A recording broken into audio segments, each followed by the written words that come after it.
नमस्कार दोस्तों, स्वागत है आप सभी का हमारे इस यूट्यूब चैनल में। और इस वीडियो के माध्यम से हम 25 अगस्त के करंट अफेयर्स को शामिल कर रहे हैं। चलिए शुरू करते हैं हमारा आज के वीडियो।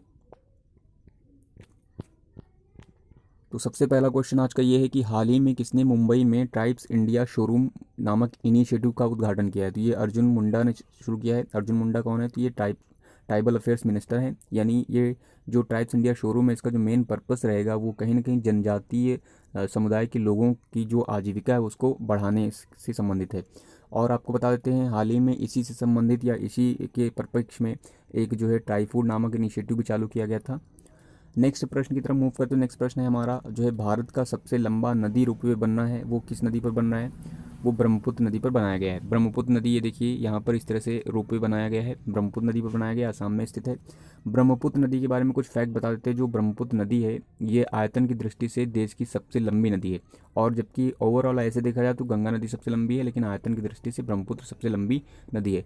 इसकी कुल लंबाई करीब 2900 किलोमीटर है। ठीक है। ब्रह्मपुत्र नदी और गंगा नदी का जो एक डेल्टा है, जो विश्व का सबसे बड़ा डेल्टा है, और वो सुंदरबन डेल्टा है। ठीक है। सुंदरबन डेल्टा में सुंदरी वन जो है बहुत ज़्यादा है, इसलिए इसका नाम सुंदरबन है। ब्रह्मपुत्र की बात करते हैं तो ब्रह्मपुत्र जैसे जैसे स्टेट्स, यानी इसका जो उद्गम जो होता है वो चेमा युंगडुंग नामक हिमनद से होता है। तो जैसे जैसे अनेक स्टेट्स में आती है उसका नाम बदल जाता है। जैसे तिब्बत में इसका नाम सांगपो होता है। अरुणाचल प्रदेश में जैसे प्रवेश करती है इसका नाम दिहांग हो जाता है। और जैसे ही आसाम में प्रवेश करती है तो इसका ओरिजिनल नाम यानी ब्रह्मपुत्र हो जाता है। और ब्रह्मपुत्र नदी को ही आसाम का शोक कहते हैं। इसके अतिरिक्त जैसे ही ये जो है पश्चिम बंगाल में सॉरी, जैसे ही ये जो है बांग्लादेश में जाती है इसका नाम जमुना पड़ जाता है। तो ये कुछ फैक्ट थे ब्रह्मपुत्र से बारे में। और आपको एक चीज़ और बता दें, जो ब्रह्मपुत्र नदी है इस पर जो है नदी का यानी देश का सबसे बड़ा नदी द्वीप बना है, यानी रिवर आइलैंड है। वो कहाँ पर है? तो वो माजुली है। माजुली नाम है उसका, और ये आसाम में स्थित है। नेक्स्ट प्रश्न की तरफ मूव करते हैं। नेक्स्ट प्रश्न ये है कि हाल ही में किस राज्य सरकार ने प्रवासी श्रमिकों के लिए परागमन घर बनाने की योजना चालू की है? ये जो है कर्नाटक जो है गवर्नमेंट ने चालू की है। और ये परागमन घर जो इनिशिएटिव चल रहा है कहीं ना कहीं केरल की अपना घर योजना से प्रेरित है। तो जो कर्नाटक के जो सीएम हैं वो वाई एस येदियुरप्पा हैं, और गवर्नर जो है कुमार स्वामी हैं। आपको बता देते हैं कर्नाटक की जो कैपिटल है वो बेंगलुरु है। बेंगलुरु इसरो का हेडक्वार्टर है। इसके अतिरिक्त इसे जो है सिलिकन वैली भी कहते हैं। कर्नाटक में कुछ दर्शनीय स्थल हैं, जैसे यहाँ पर जो है हम्पी है, विजयनगर की राजधानी हम्पी है। इसके अतिरिक्त यहाँ पर जो है श्रवण बेलगोला है। श्रवण बेलगोला वही है जहाँ पर जो है चंद्रगुप्त मौर्य ने अपने गुरु भद्रबाहु के साथ जो है सल्लेखना किया था। सल्लेखना किया मतलब काया क्लेश द्वारा शरीर को त्यागना, एक तरह से आत्महत्या। ठीक है। इसके अतिरिक्त यहाँ पर जो है गोल गुम्बज है। और यहाँ पर कुछ नेशनल पार्क भी हैं कर्नाटक में। नेशनल पार्क में जैसे यहाँ पर अंशी नेशनल पार्क है। इसके अतिरिक्त यहाँ पर बांदीपुर नेशनल पार्क है। ठीक है। और कुद्रेमुख नेशनल पार्क यहीं पर स्थित है। इसके अतिरिक्त बता देते हैं कर्नाटक में जो है कुछ जो है इनिशिएटिव कह सकते हैं, रिसर्च इंस्टीट्यूट भी हैं। जैसे यहाँ पर जो है कॉफ़ी अनुसंधान केंद्र है चिकमंगलुरु में। इसके अतिरिक्त जो कर्नाटक है, कर्नाटक जो है कर्नाटक चंदन के उत्पादन में प्रथम राज्य है। ठीक है। ये चंदन के लिए उत्पादन में काफ़ी प्रसिद्ध है। नेक्स्ट फैक्ट जो है ये प्रश्न है कि सऊदी अरब ने किस देश के साथ 10 मिलियन, सॉरी मिलियन नहीं बिलियन है, 10 बिलियन डॉलर की सिफारिश, फिर से एक बार पढ़ लेते हैं इसको। किस देश ने सऊदी अरब ने किस देश के साथ 10 बिलियन डॉलर की रिफाइनिंग पेट्रोकेमिकल कॉम्प्लेक्स बनाने का जो समझौता था उसको रद्द कर दिया है? तो ये जो है सऊदी अरब ने किया है। किस देश के साथ रद्द कर दिया है? तो चीन के साथ रद्द कर दिया है। सऊदी अरब हाल ही में न्यूज़ में इसलिए रहा है क्योंकि यहाँ पर 10 महिलाओं को जो है धार्मिक सेवा के लिए जो है विश्व की सबसे बड़ी मस्जिद अल हराम में नियुक्त किया है। ठीक है। इसके अतिरिक्त जो चीन है, चीन कई जो है दृष्टिकोणों से न्यूज़ में रहा है, क्योंकि भारत ने चीन के बहुत सारे ऐप्स पर जो है प्रतिबंध लगा दिया गया। इसके अतिरिक्त आईपीएल की जो वीवो स्पॉन्सर में थी जो है उसको भी हटा दिया गया है।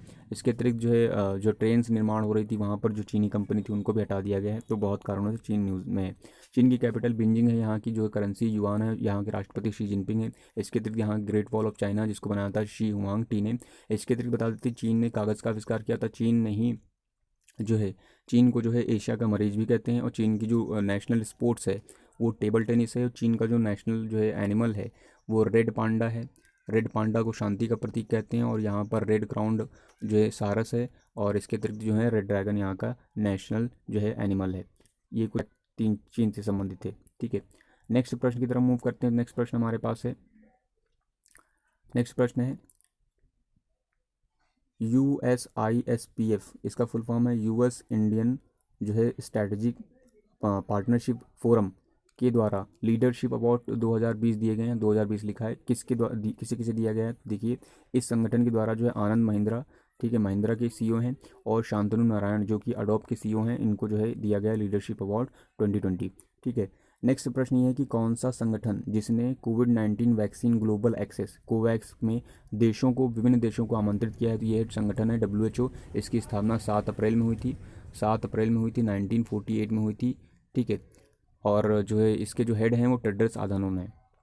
नेक्स्ट प्रश्न ये है कि population projections for India and states 2011 and 2036 जो ये नामक रिपोर्ट जारी की है, इसको किसने जारी किया? तो इसको जारी किया नेशनल कमीशन ऑन पॉपुलेशन ने जारी किया है। इस रिपोर्ट के अनुसार बताया गया 2036 तक महिलाओं की संख्या 2011 के मुकाबले जो है बढ़ जाएगी, और जो है देश की जो टोटल जो है आबादी हो जाएगी वो करीब जो है 151.8 करोड़ के आसपास जो है देश की कुल आबादी हो जाएगी। नेक्स्ट प्रश्न ये है कि सिन टैक्स जो होता है वो किस तरह का टैक्स है या क्या है? तो एक प्रकार का उत्पाद कर है जो हानिकारक वस्तुओं पर लगाया जाता है, जैसे अल्कोहल हो गया और जो फास्ट फूड हो गए, टबैको हो गया, इस तरह के जो उत्पाद होते हैं उन पर जो सिन टैक्स लगाया जाता है। इसे ही पाप कर भी कहते हैं। जो है इसे पाप कर कहते हैं, अहित कर भी इसे ही कहते हैं। नेक्स्ट प्रश्न है कि किसने ग्लोबल वाटर अवार्ड जीता है? तो वो जीता है वेबैग ने। ये एक तरह से वाटर टेक इनिशिएटिव है, इसके द्वारा जो है चेन्नई में, ठीक है, चेन्नई में जो है जो वाटर जो है ट्रीटेड वाटर जो होता है उसको रीयूज़ किया जा रहा है इस इनिशिएटिव के द्वारा, तो इसको दिया गया है ग्लोबल वाटर अवार्ड दिया गया है। ठीक है। नेक्स्ट प्रश्न है कि दिल्ली राइट्स जो 2020 द अनटोल्ड स्टोरी नामक की किताब है, इसको किसने लिखा? 3 लोगों ने लिखा है। मोनिका अरोरा ने लिखा है, सोनाली चितलकर ने लिखा है, और प्रेरणा मल्होत्रा ने लिखा है। ये दिल्ली राइट्स। नेक्स्ट प्रश्न ये है कि किसने वीडियो गेम हाल ही में बनाया है? कोरोबाई। तो ये बनाया है बलदीप ने बनाया है। बलदीप जो है 9 क्लास के स्टूडेंट हैं और असम के रहने वाले हैं। हाल ही में ऐसे ही वीडियो गेम जो कोरोना से संबंधित बनाया गया था जो है कोरोना फाइटर्स, इसको हर्षवर्धन जी ने लॉन्च किया था। नेक्स्ट प्रश्न ये है, आपको कुछ फैक्ट असम से बता देते हैं। असम के जो चीफ मिनिस्टर हैं सर्बानंद सोनोवाल हैं, जगदीश मुखी गवर्नर, यहाँ कामाख्या मंदिर है, इसके अतिरिक्त यहाँ पर नेशनल पार्क है, दियांग पटकाई नेशनल पार्क है, मनास नेशनल पार्क है, काजीरंगा नेशनल पार्क स्थित है। नेक्स्ट प्रश्न ये है कि who painted my lust red. ठीक है, ये किताब जो है इसको किसने लिखा है? तो इसको लिखा है श्री अय्यर ने। और लास्ट प्रश्न ये है कि सरकार ने ज्वेलर्स और हॉल मार्किंग केंद्रों के ऑनलाइन पंजीकरण व नवीनीकरण के लिए कौन सा पोर्टल शुरू किया? तो उस पोर्टल का नाम है www.manakonline.com। सो आई होप आपको वीडियो पसंद आया होगा। उस वीडियो पसंद आया तो शेयर सब्सक्राइब करना न भूलें। Thanks for watching this video.